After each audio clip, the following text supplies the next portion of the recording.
Oxford Bookworms Stage 2. Published by FLTRP. Copyright Oxford University Press, 2009. 书虫牛津英汉双语读物第2集，哈克贝利·费恩历险记。The Adventures of Huckleberry Finn by Mark Twain. Retold by Diane Mowat. Read by William DeFries. Chapter 1. Huck in Trouble. You don't know about me if you haven't read a book called The Adventures of Tom Sawyer. Mr. Mark Twain wrote the book, and most of it is true. In that book, robbers stole some money and hid it in a very secret place in the woods. But Tom Sawyer and I found it, and after that, we were rich. We got $6,000 each, all gold. In those days, I never had a home or went to school like Tom and all the other boys in St. Petersburg. Pop was always drunk, and he moved around a lot, so he wasn't a very good father. But it didn't matter to me. I slept in the streets or in the woods, and I could do what I wanted when I wanted. It was a fine life. When we got all that money, Tom and I were famous for a while. Judge Thatcher, who was an important man in our town, kept my money in the bank for me.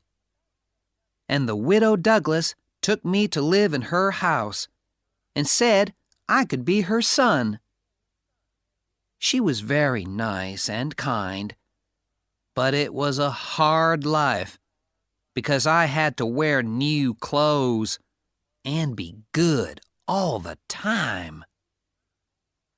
In the end, I put on my old clothes and ran away. But Tom came after me and said that I had to go back, but that I could be in his gang of robbers. So I went back, and the widow cried, and I had to put on those new clothes again. I didn't like it at all. Her sister, Miss Watson, lived there too. She was always saying, "Don't put your feet there, Huckleberry," and "Don't do that, Huckleberry." It was terrible. When I went up to bed that night, I sat down in a chair by the window. I sat there a good long time, and I was really unhappy. But just after midnight, I heard meow, meow outside.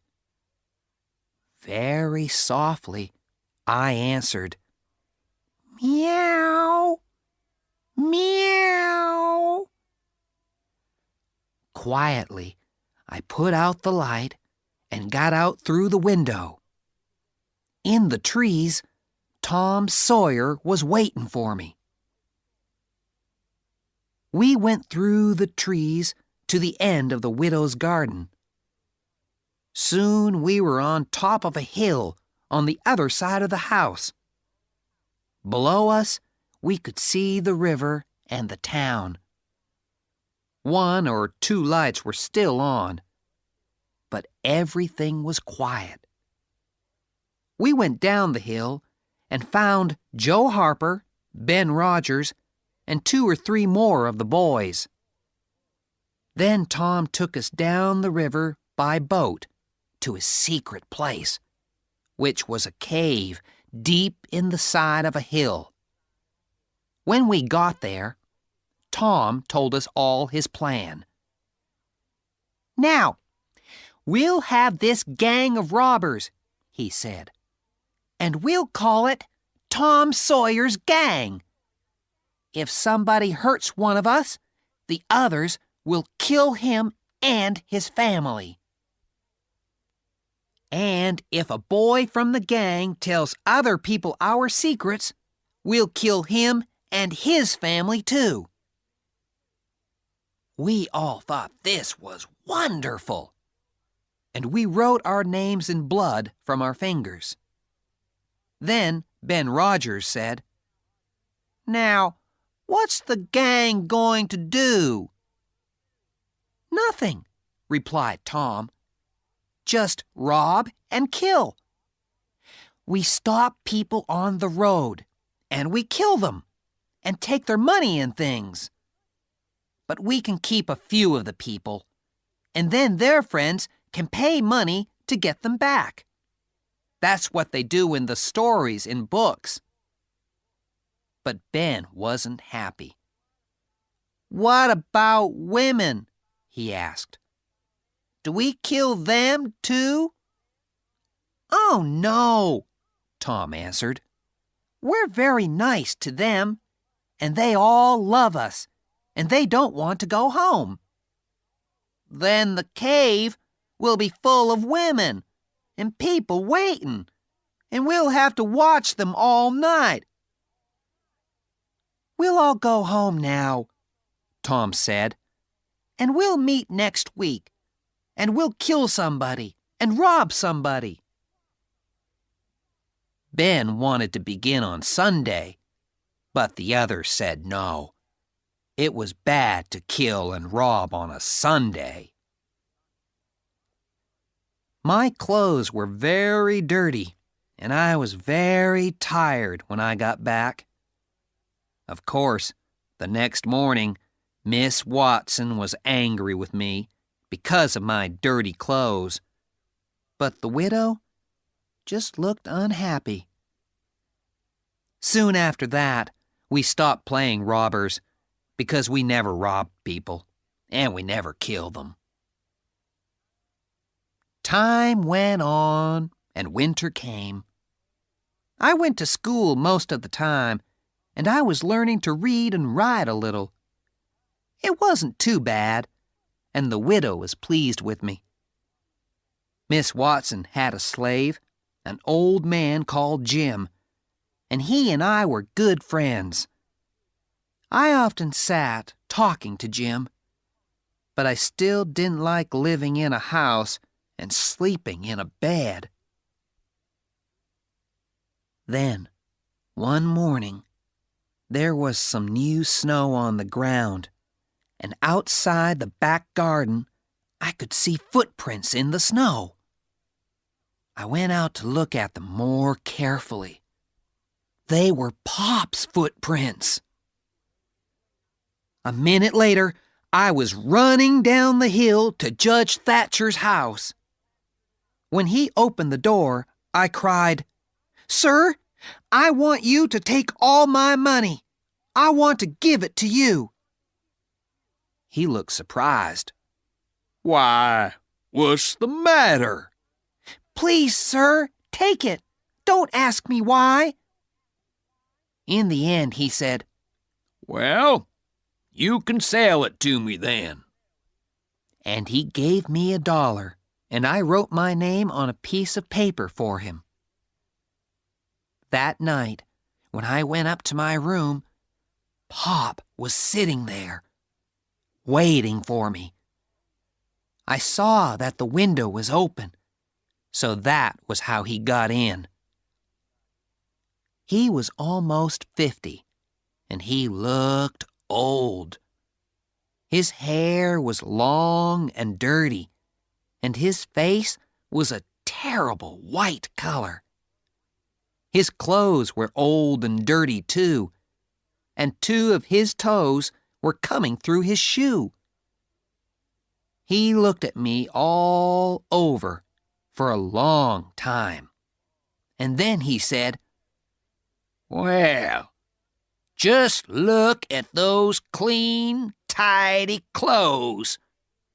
And they say you can read and write now. Who said you could go to school? The widow, I began. Oh, she did she? Well, you can forget about school. I can't read, and your mother couldn't read. No one in our family could read before they died. So who do you think you are? Go on, take that book and read to me. I began to read, but he hit the book and it flew out of my hand across the room. Then he shouted, "They say you're rich. How's that?" "It isn't true."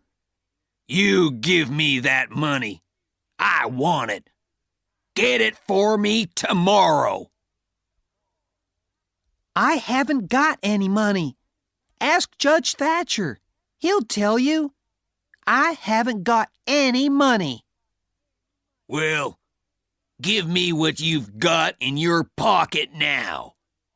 Come on, give it to me." "I've only got $1, and I want that to—" "Give it to me. Do you hear?"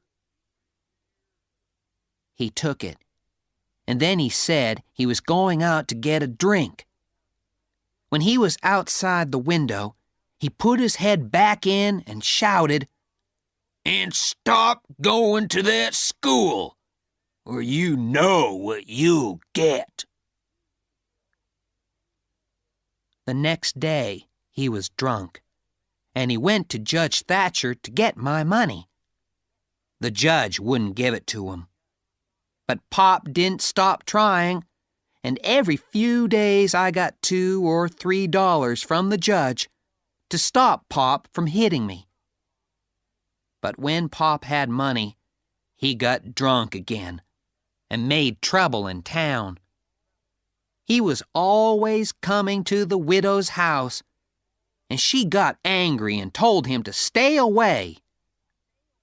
Then Pop got really angry, and one day he caught me and took me a long way up the river in a boat. I had to stay with him in a hut in the woods, and I couldn't go out by myself. He watched me all the time. The widow sent a man to find me and bring me home, but Pop went after him with a gun, and the man ran away.